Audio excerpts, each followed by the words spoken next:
I'm so excited today, man. I'm sitting across from like a young black CEO in Dallas. He's doing his thing. This guy, he invented this brand called MIZIZI. We're going to talk about it. Paakow Essandoh, how are you? I'm good, Joe. Thank you for inviting me, Joe. Oh my gosh, thank you for coming.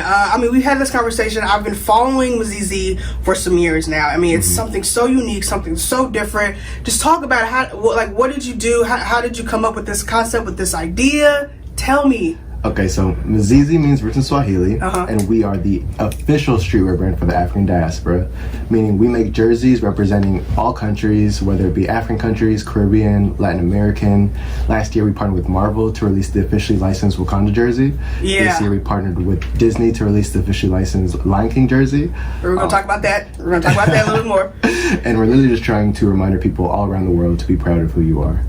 I love that. I just love. How old were you when you started this? I was 20. I was a freshman at. Well, the idea was conceived whenever I was a freshman at USF, but I officially launched my junior year, going into 2017. Like August 30th, 2015 was when we launched. Yeah.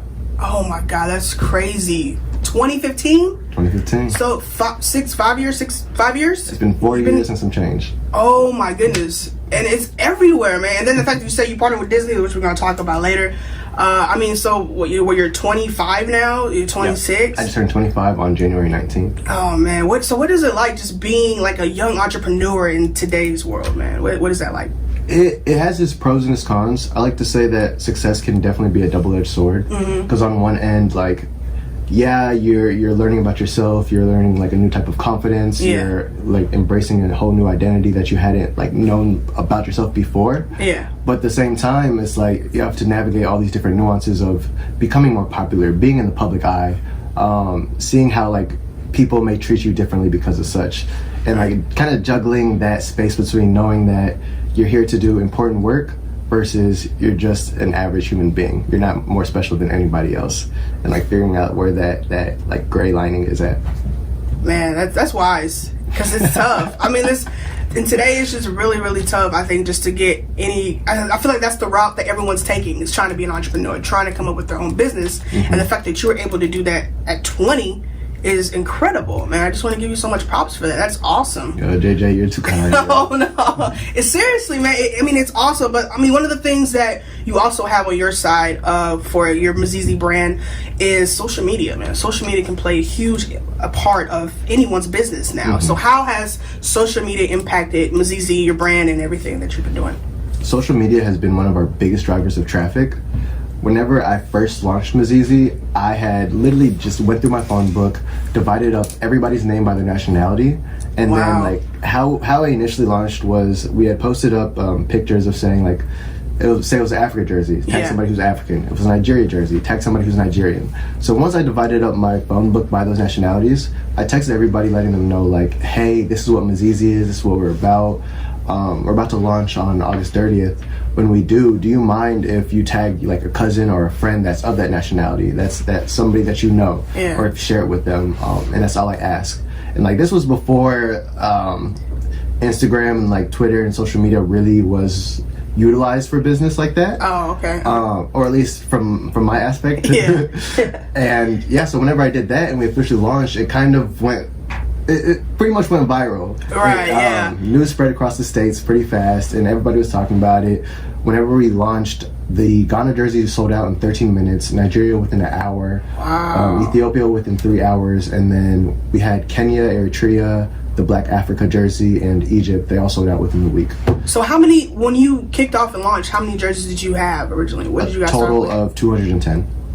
And that's all around the ball, hockey, baseball? No. So like I started off with 7 designs.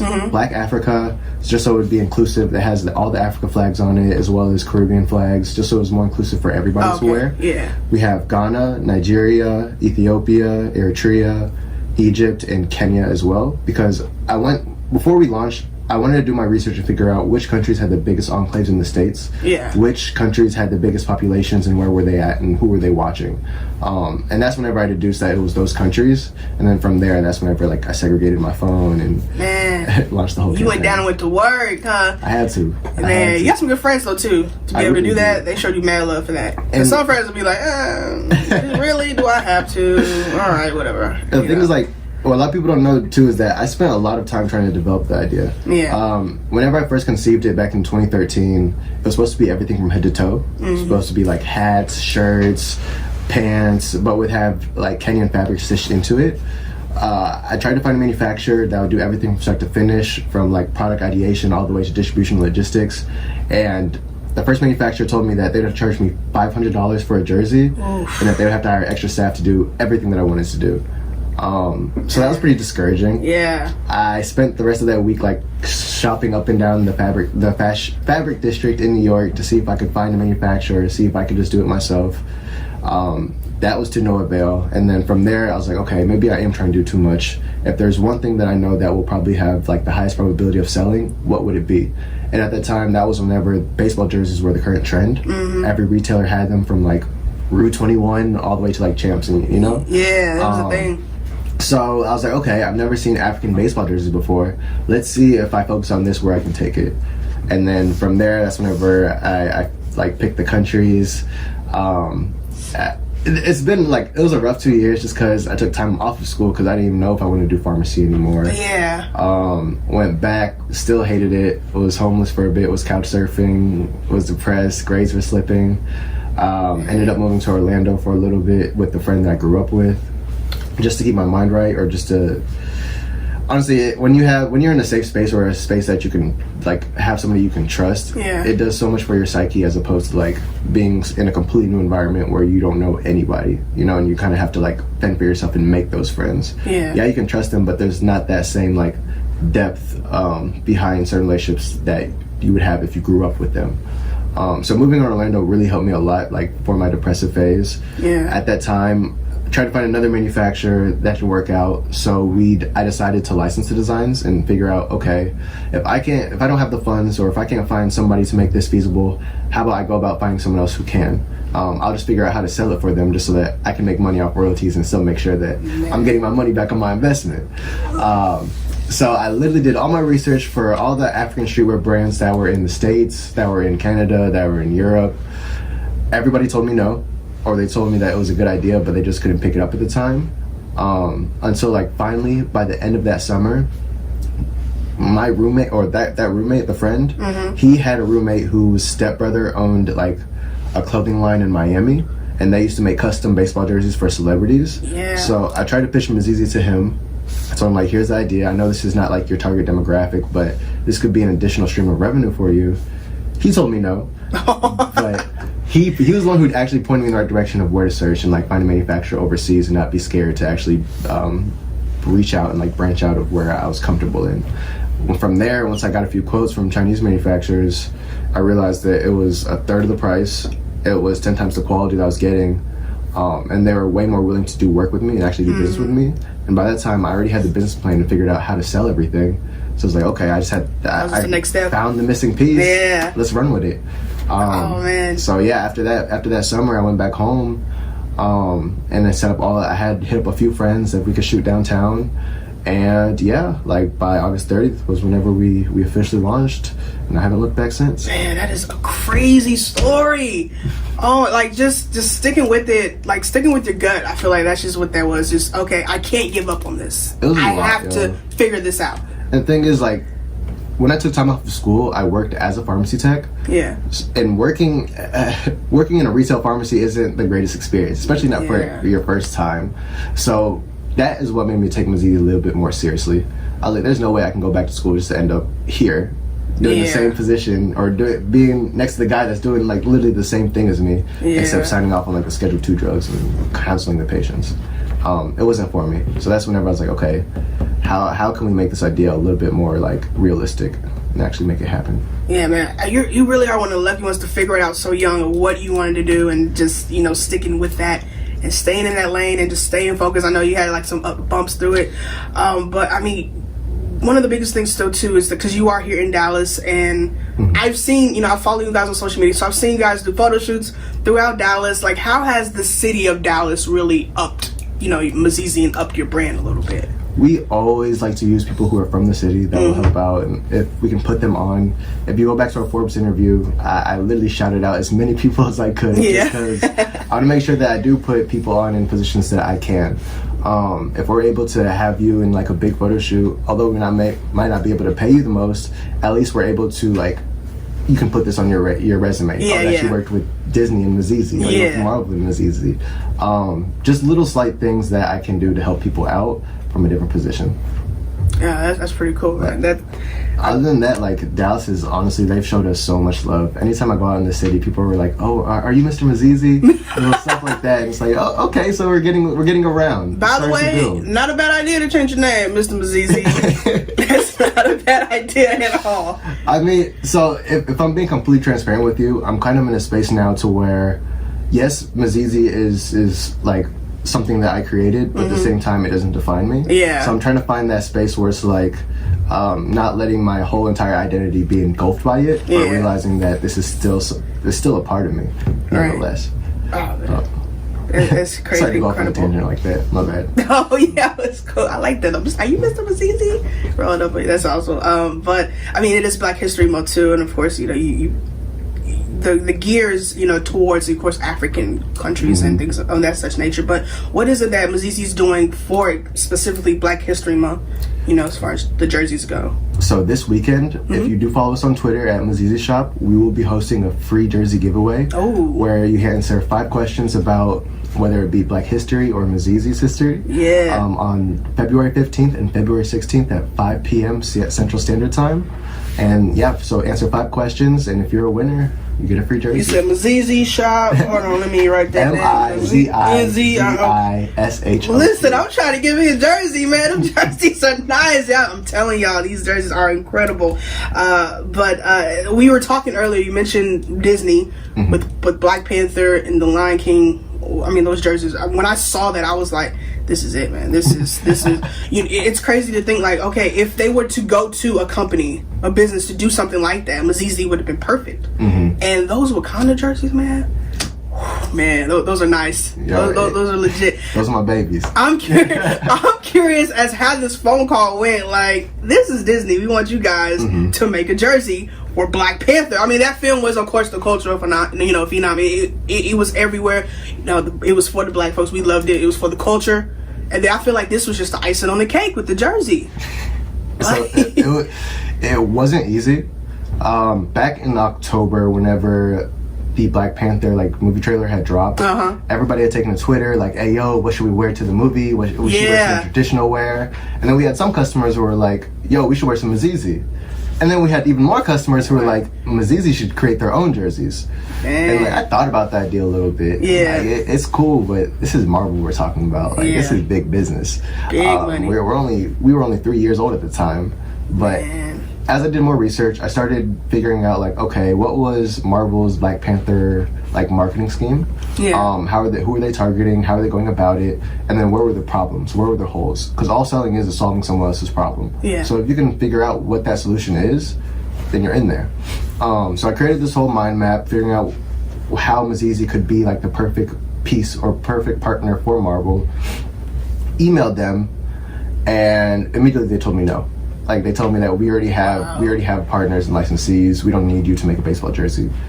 I was pretty persistent.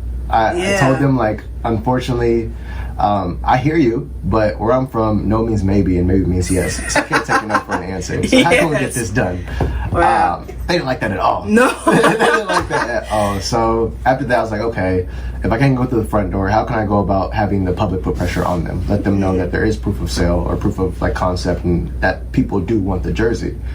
That's whenever we did this whole MIZIZI for Marvel campaign where we released that, we did a mock-up Wakanda jersey, how it would look. We created this video campaign around it and then started pushing it as hard as possible and told people to tag Marvel if you want the jersey. It did pretty well. So you had already came up with the concept and everything, how it's going to look? Yeah, by the time that we pitched it to Marvel, we had everything done. Because the movie was supposed to release in February. Right. I recognized that we were really last minute, coming into the game. So we had to come prepared. Man. So that video, it did pretty well. The Shade Room had picked it up. People were tagging Marvel left and right. They still were ignoring us.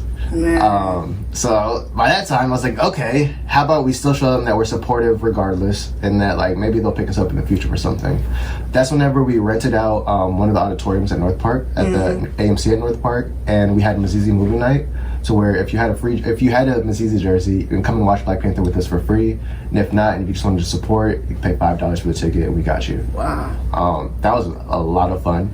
But even after sending like video and footage of that, they still weren't responsive. But throughout this entire time, and this is like February, March by now, the movie had already premiered. It already felt like we were too late. But that entire time, I had been reaching out to people on LinkedIn that worked at Marvel, that worked in the licensing department, to see like, okay, who was the right person that I needed to talk to. People were ignoring me left and right, but there was one lady who had been kind of responsive throughout the months. It wasn't like she wasn't giving me the keys, but she was still telling me like, okay, just email them here, or oh, that's really cool, I'll try to show it around or something, like just little help. Finally, whenever I showed her that the shade room had picked the stuff up, and after like all like the summary of like all of all the actions that we had put into it, she was like, okay, this is really cool, let me get you a contact at Disney real quick and I'll get back with you. So she eventually emailed me somebody at Disney's contact, found them on LinkedIn, reached out to them. Within a few hours, they were emailing me saying that they love my tenacity and ambition and would love to talk to me within an hour. Wow. And then within 2 days, I was in LA talking to Disney's consumer products team, figuring out how to make it real. Key there though, the shade room. I was gonna say, you can't dodge the shade room, man. Yo, you can, but at the end of the day, like, it's cool to see the power of social media. Yeah. You know, like if you have a community that really supports you, it's crazy to see like the impact that they can make. And I mean, finally they're like, come on, Disney, like you were doing anything and everything you can possibly, come on, Disney. And I just wanted to make sure that we did things like the right way. 'Cause I know there's a lot of people who were jumping on the Black Panther Wakanda train and like releasing gear for it. But I didn't want to burn any bridges for MIZIZI in the future. Right. You know, I don't want to put something out that was not legit and then have it being like backfire, be our Achilles heel sometime down the road. And it's a good thing you did it that way too, because then that's where the Lion King came into factor. It came in, so that one was probably, I'm sure, a little easier for you to get. Honestly, we just presented them a jersey design. They're like, "Oh, we already wanted to work with you anyways," and then it just boom. I love it. That's awesome. I mean, I have to know what is coming next though for MIZIZI. I mean, do you have anything coming up for big here in the next few months? Because I know Disney's always dropping stuff. I don't know if you're doing anything lately next for Disney, but I mean, what you got planned for 2020? I can't say too much, but I do like this whole working with fictional countries in the movie or in the media thing that we got going on. So I'm gonna see what we can do about partnering with another production team to release another collaboration sometime this summer. And then it's also our 5-year anniversary this August. So we're gonna do something big for that and try to throw something for the city at the same time. Oh man, I'm excited, and because I know Black Panther 2 is coming around the corner like next year, I think. So I'm excited to see that jersey if you know that happens, because I know it will. I mean, Paakow, you're incredible, man. Your story is awesome.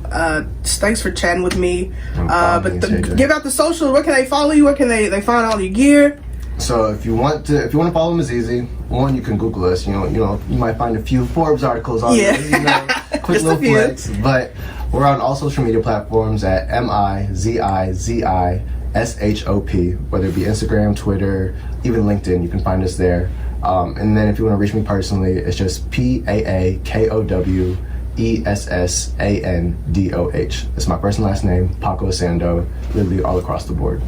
Paakow Essandoh, thank you so much, man. Thanks for chatting with me.